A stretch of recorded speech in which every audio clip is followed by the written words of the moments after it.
पुराने मगध राज्य में एक बहुत ही धनवान सेठ रहा करता था। उसके पास बहुत धन दौलत थी। एक दिन उसने हिसाब लगाया तो पाया कि उसके पास जितनी भी दौलत है ये तो केवल उसके बच्चों तक के लिए ही पर्याप्त होगी। वह सोच में पड़ गया कि उसके बच्चों के बच्चे और फिर उनके बाद आने वाली पीढ़ियों के लिए धन की व्यवस्था कैसे होगी। धन के अभाव में तो उनका जीवन बहुत मुश्किल हो जाएगा। इसी बात के बारे में सोच सोच कर वह बहुत चिंतित रहने लगा। लेकिन उन्हीं दिनों तथागत गौतम बुद्ध मगध राज्य में पधारे हुए थे। तभी उसे किसी ने बताया कि तुम गौतम बुद्ध की शरण में जाओ, वो तुम्हारी चिंताओं का समाधान अवश्य कर देंगे। वह इंसान गौतम बुद्ध के पास जाता है और कहता है, बुद्ध, मैं चाहता हूँ कि मेरे पास इतना धन हो कि मेरे बच्चे, उनके बाद उनके बच्चे और फिर उनके बच्चे, इसी तरह से अगली कई पीढ़ियाँ भी अगर मेरे धन का उपयोग करती रही तो मेरा धन समाप्त ना हो। गौतम बुद्ध मुस्कुराए और बोले, बिल्कुल ऐसा ही होगा, लेकिन उससे पहले तुम इस नगर के बाहर वाली झोपड़ी में रहने वाले परिवार को एक दिन के खाने की सामग्री देकर आओ। यह सुन वह सेठ बहुत खुश हो गया और तुरंत ही एक दिन के खाने की सामग्री से भरा थैला लेकर नगर की बाहर वाली कुटिया में पहुंच गया। वह जैसे ही कुटिया के अंदर गया तो उसने देखा कि कुटिया के अंदर एक बूढ़ी सास और उसकी जवान बहू है। बूढ़ी औरत बैठकर ध्यान कर रही थी और उसकी बहू रसोई में खाना बना रही थी। सेठ ने बहू की तरफ देखकर खाने की सामग्री का थैला आगे बढ़ाते हुए कहा, मैं इस नगर का एक अमीर सेठ हूँ और तुम्हारे परिवार के लिए एक दिन के खाने का राशन लेकर आया हूँ, इसे रख लो। यह सुन बहू ने मना करते हुए कहा, लेकिन हमारे पास आज के खाने की व्यवस्था है। सेठ ने कहा, तो इससे कल के खाने की व्यवस्था हो जाएगी। उस औरत ने कहा, माफ़ करें, लेकिन हम अगले दिन के लिए भी इकट्ठा करके नहीं रखते। हम रोज के खाने की व्यवस्था रोज ही करते हैं। यह सुन उस सेठ ने सोचा, एक ये लोग हैं जो अपने कल के लिए भी इकट्ठा नहीं करते और एक मैं हूँ जो अपने आने वाली कई पीढ़ियों के लिए धन इकट्ठा करने की चिंता में मरा जा रहा हूँ। अब उस सेठ को समझ आ चुका था कि आखिर गौतम बुद्ध ने उसे नगर की बाहर वाली इस कुटिया में क्यों भेजा था। अगले दिन सुबह होते ही वह सेठ फिर गौतम बुद्ध के पास पहुंच गया और बोला, तथागत, आप जो मुझे समझाना चाहते थे अब मैं वह समझ चुका हूँ, लेकिन क्या आप मुझे थोड़ा विस्तार से बताएंगे कि चिंता होती क्या है, यह कैसे पैदा होती है और इसका निवारण क्या है। गौतम बुद्ध ने कहा, कल के लिए की जाने वाली चिंता हमारे कल को बदले या ना बदले, लेकिन वो हमारी आज की खुशी जरूर छीन लेती है। चिंता एक ऐसी मानसिक बीमारी है जो हमारे जीवन से हर तरह की खुशी छीन लेती है और इसे नीरस बना देती है। असल में चिंता का कोई वास्तविक अस्तित्व नहीं होता। चिंता एक ऐसा भाव है, ऐसा विचार है जो आने वाले भविष्य के डर से पैदा होता है। जिन चीज़ों के ऊपर हमारा कोई नियंत्रण नहीं, जिनके लिए हम कुछ भी नहीं कर सकते, उन चीज़ों के बारे में बार बार सोचना ही तो चिंता है। गौतम बुद्ध ने आगे कहा, जरा एक बार गहराई से सोचकर देखो कि जिन चीज़ों में तुम्हारा बिल्कुल भी नियंत्रण नहीं, जिन्हें तुम चाह कर भी नहीं बदल सकते, अगर उन चीज़ों के बारे में तुम पूरा दिन ना भी सोचो तो क्या बिगड़ जाएगा। यह सुन उस इंसान ने कहा, बुद्ध, तो क्या आपके कहने का अर्थ ये है कि हम किसी भी चीज़ या घटना के बारे में सोचना ही छोड़ दें। बुद्ध ने कहा, जीवन में जो भी समस्या आई है या फिर आने वाली है उसके बारे में विचार करके उसका समाधान निकालना, ये तो हमारे बुद्धि का धर्म है। लेकिन उसी समस्या के बारे में निरंतर, लगातार, बार बार सोचना, ये एक मानसिक बीमारी है। जब हमारा दिमाग किसी एक घटना, किसी एक विचार में अटक कर रह जाता है, उसी एक चीज़ या घटना के बारे में पूरे दिन सोचता रहता है, बस उसी चीज़ में ठहर कर रह जाता है, तो ऐसा विचार हमारे जीवन से सारी खुशी, सारा चैन, सारा आनंद छीन लेता है। चिंता करने का सीधा सा अर्थ है कि जो हमारे जीवन में हुआ ही नहीं उसके बारे में व्यर्थ ही सोचते रहना। बुद्ध ने सेठ की तरफ इशारा करते हुए कहा, आखिर सोच सोच कर तुम क्या बदल लोगे, लेकिन हाँ, अगर तुम उसके लिए कुछ कर रहे हो तो ज़रूर कुछ बदलाव ला सकते हो। लेकिन अगर उस चीज़ या घटना के बारे में तुम बार बार सोचना छोड़ दोगे तो कुछ भी नहीं बिगड़ने वाला। तो क्यों सोचते रहते हो एक ही बात के बारे में? क्यों अपनी हर खुशी और जीवन की शांति को अपने ही हाथों उजाड़ रहे हो? लोग भविष्य की जिन घटनाओं के बारे में सोच सोच कर परेशान होते रहते हैं, उनमें से ज़्यादातर घटनाएं तो उनके जीवन में कभी घटती ही नहीं। चिंता करने से तुम्हारी आने वाली समस्याओं का समाधान नहीं होने वाला, लेकिन तुम्हारा आज का सुख चैन जरूर चला जाएगा।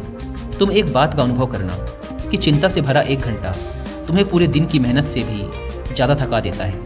असल में जब कोई अप्रिय घटना वास्तविक जीवन में घट भी जाती है तो वो हमें उतना दुख नहीं देती जितना हमने उसके बारे में मन में सोच सोच कर खुद को दुखी किया होता है। दोस्तों, अगर आप भी हर बात पे चिंता करने की आदत से परेशान हैं, तो आपको विश्व प्रसिद्ध लेखक डेल कार्नेगी के द्वारा चिंता पर लिखी गई अब तक की सबसे बेस्ट बुक एक बार जरूर पढ़नी चाहिए, जिसका नाम है how to stop worrying and start living, यानी चिंता छोड़ो सुख से जियो। मैंने खुद इस किताब को 2 बार पढ़ रखा है। ये एक बहुत ही शानदार और बेस्ट सेलर बुक है। अगर आपके पास इस किताब को पढ़ने का टाइम नहीं है तो आप हिंदी में इस पूरी किताब को सुन भी सकते हैं कुकू एफएम ऐप पर। कुकू एफएम के बारे में बताऊं तो यह इंडिया का one of the best audio book platform है, जहां पर आप एक बुक से भी कम की कीमत पे करके पूरे 1 साल तक अलग अलग फील्ड की हजारों किताबों को ऑडियो फॉर्म में सुन सकते हैं, वो भी अपनी मनपसंद लैंग्वेज में। आमतौर पर इस प्लेटफॉर्म के 1 साल का सब्सक्रिप्शन पड़ता है 399 रुपीज़ का, लेकिन अभी कुकू एफएम पर एक सेल चल रही है, जिसकी वजह से आप सबको इसके 1 साल का सब्सक्रिप्शन पड़ेगा सिर्फ 199 रुपीज़ में, अगर आप यूज़ करते हैं कूपन कोड सुनो50। लेकिन याद रहे, यह कूपन कोड 31 में रात 12 बजे तक ही वैलिड है, इसलिए देर ना करें और ऑफर का फ़ायदा उठाएं। अगर आप इस ऐप को डाउनलोड करना चाहते हैं तो ऐप के link description and first comment पर मिल जाएगी। सेठ ने गौतम बुद्ध से पूछा, तथागत, तो फिर आपके अनुसार जीवन जीने का सही तरीका क्या है? बुद्ध ने कहा, बीते हुए कल का दूसरा नाम है पश्चाताप, उदासी, और भविष्य का दूसरा नाम है संघर्ष। अगर आज हमारे मन में कोई इच्छा है और वो पूरी नहीं होती तो मन भविष्य की योजनाएं बनाने लग जाता है। भविष्य में सारी इच्छाएं पूरी होंगी ऐसा सोचने लगता है। लेकिन जीवन ना तो भविष्य में है और ना ही अतीत में। जीवन तो इस पल का नाम है, अर्थात इस पल का अनुभव ही जीवन का अनुभव है। और हम ये सब जानते हुए भी इस सत्य से अनजान बने रहते हैं। या तो हम बीते हुए समय की यादों में खोए रहते हैं या आने वाले समय की योजनाएं बनाते रहते हैं और हमारा जीवन बीत जाता है। सिर्फ एक सत्य अगर हम अपने अंदर उतार लें कि ना हम बीते हुए कल को बदल सकते हैं और ना ही हम आने वाले भविष्य को देख सकते हैं। हम तो केवल पूरे धैर्य और साहस के साथ भविष्य का स्वागत कर सकते हैं, उसे स्वीकार कर सकते हैं। तो क्या ऐसा करने से हमारे जीवन का हर क्षण जीवन से नहीं भर जाएगा? सेठ ने कहा, बुद्ध, बात तो आप ठीक ही कह रहे हैं, लेकिन कितनी भी कोशिश कर लो चिंता तो होती ही है। ज़्यादा नहीं तो घर परिवार की चिंता तो रहती ही है। बुद्ध ने कहा, चिंता होना तो स्वाभाविक है, लेकिन उस चिंता को चिंतन में बदलना हमारा काम है। चलो तुम्हें एक बात स्मरण कराता हूँ जो तुम पहले से ही जानते हो। तुम्हारे आने से पहले भी ये संसार था, ये समाज था, परिवार था, और जब तुम इस दुनिया से चले जाओगे तब भी ये सब कुछ रहेंगे। तुम्हारे आने और जाने से इसमें कुछ ज़्यादा बदलाव नहीं आया। वैसे भी तुम्हारे आने से पूर्व और जाने के बाद का समय तुम्हारे हाथ में है ही नहीं। तुम्हारे हाथ में है केवल और केवल वो समय जिसे तुम अभी जी रहे हो, वो समय जिसमें मैं अभी तुमसे बात कर रहा हूँ, तुम मुझे सुन रहे हो। बस यही तुम्हारे हाथ में है, और हर बार तुम्हारे हाथ में बस इतना छोटा सा ही एक पल आता है और फिर वो हमेशा के लिए गायब हो जाता है। तो तुम इस पल का क्या करोगे? चिंता करके इसे बर्बाद करोगे? मैं तो यही कहूँगा कि हर इंसान को चिंतन करना चाहिए। चिंतन करना चाहिए इस बात का कि कैसे इस समय का अधिक से अधिक उपयोग किया जा सकता है, कैसे अधिक से अधिक महान कार्य हम कर सकें, कैसे हम सब में आनंद बांट सकें।